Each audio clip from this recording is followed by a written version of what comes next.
Saudara putra Presiden Joko Widodo Gibran Rakabuming Raka jadi pembicaraan warganet setelah dirinya dipilih sebagai bakal calon wakil presiden mendampingi Prabowo Subianto. Gibran dibicarakan secara positif juga dengan sentimen negatif.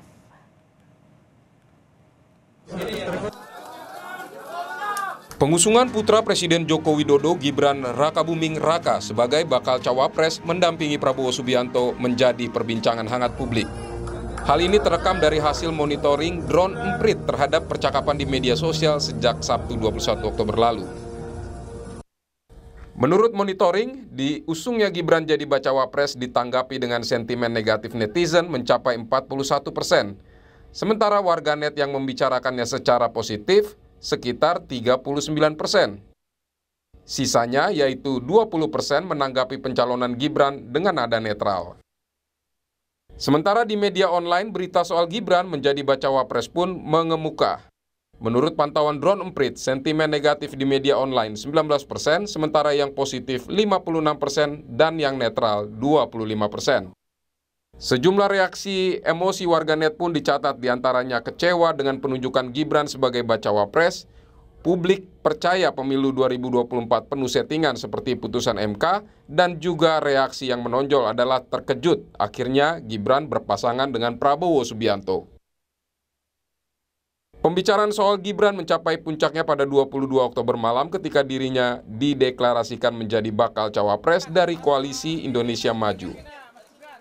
Namun meski jadi pembicaraan, Gibran tak terlalu merespon.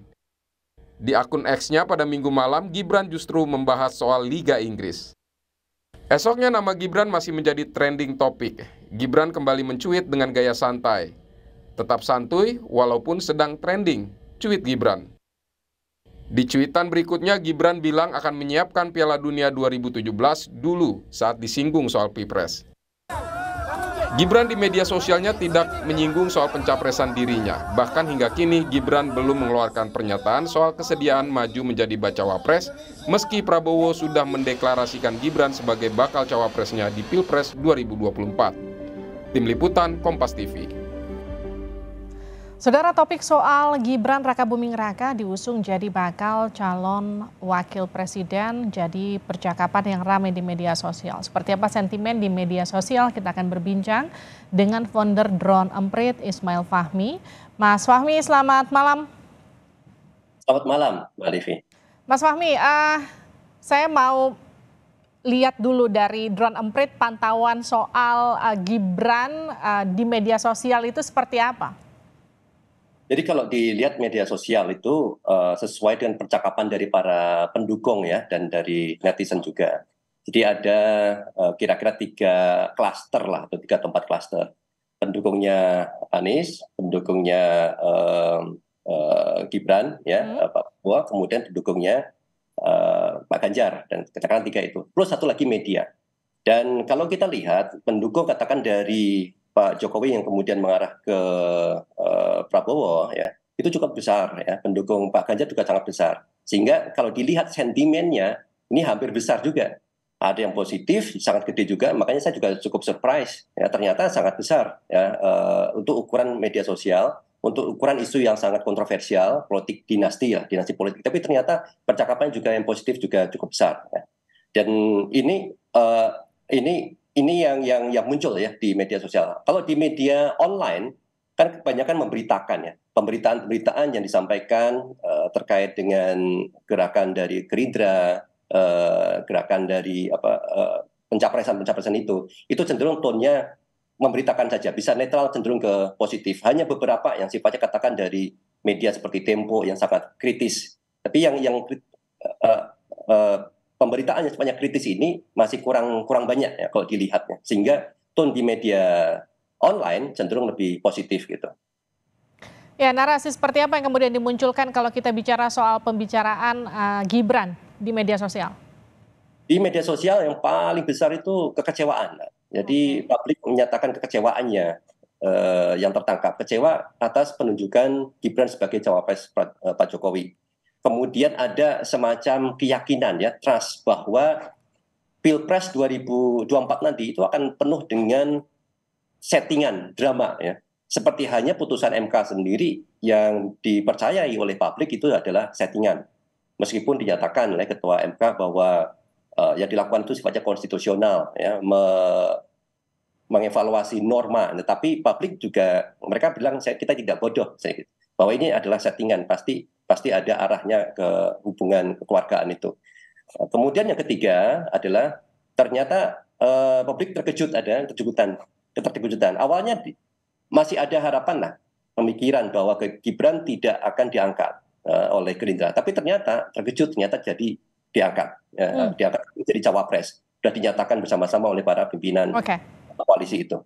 Mas Ismail, kalau kita lihat di media sosial khususnya, Gibran itu punya nggak sih pendukung loyalnya sendiri yang nggak terbayang-bayang dengan sosok Pak Jokowi?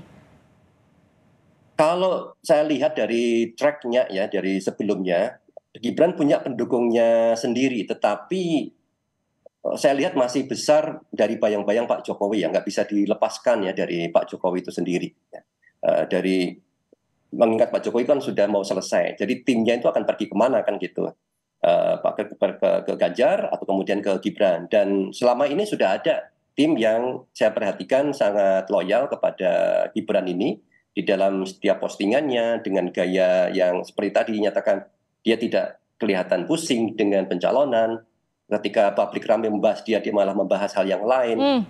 Ini adalah teknik-teknik yang sangat bagus, yang brilian ya, saya lihat ya, sehingga tidak banyak statement yang blunder gitu ya.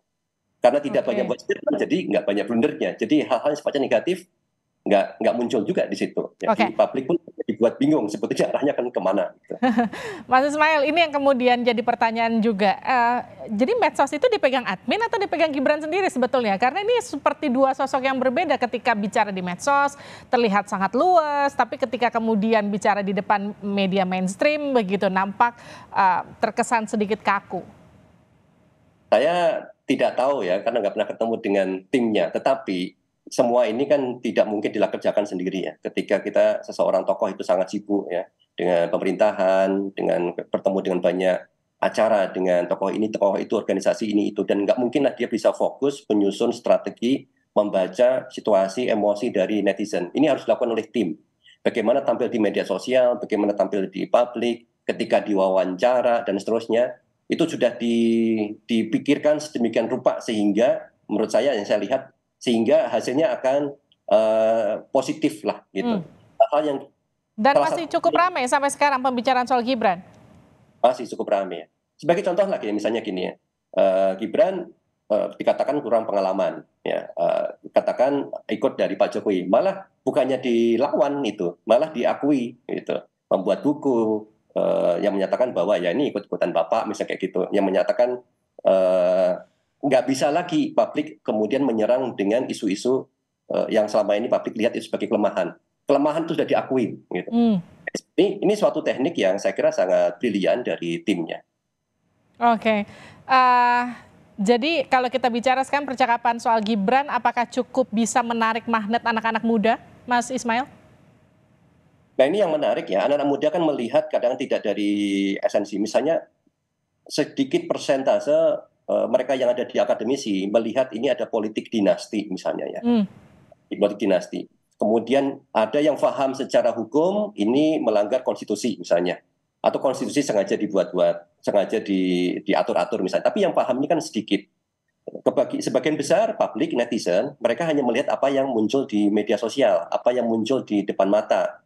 Semakin banyak konten-konten yang sifatnya lelucon, guyon, kemudian agak positif, dan itu dibombardir terus, dan itulah yang akan bisa membentuk ya opini publik. Bisa dikatakan kita bisa memanipulasi lah opini publik itu dengan konten-konten yang ada di media sosial. Jadi saya kira opportunity bagi keduanya ya untuk membangun cita Gibran yang bagus atau membangun cita Gibran yang tidak bagus.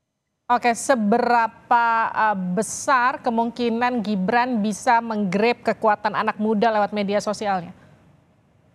Ini saya kira dari sisi Gibran sebagai anak muda sendiri, kalau ditampilkan ya itu dengan isu-isu yang sesuai dengan menjadi concern anak muda itu bisa masuk itu, saya kira ya, dengan metode, dengan cara yang disukai oleh anak-anak muda.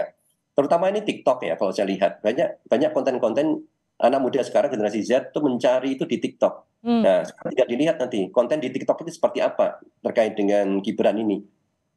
Mereka kadang nggak googling lagi, Mbak. Nyari informasi mungkin milenial dan sebelumnya itu masih banyak pakai Google, baca. Anak Gen Z sudah nggak lagi. Mereka langsung melihat video aslinya, komentar dari tokoh A, tokoh B, mereka yang kontra dilihat langsung. Dan ini ada banyak di TikTok. Nah, sekarang kita tinggal lihat bagaimana nanti kayak perang informasi, gitu, perang narasi yang terjadi di platform media sosial, terutama TikTok itu yang banyak kasus.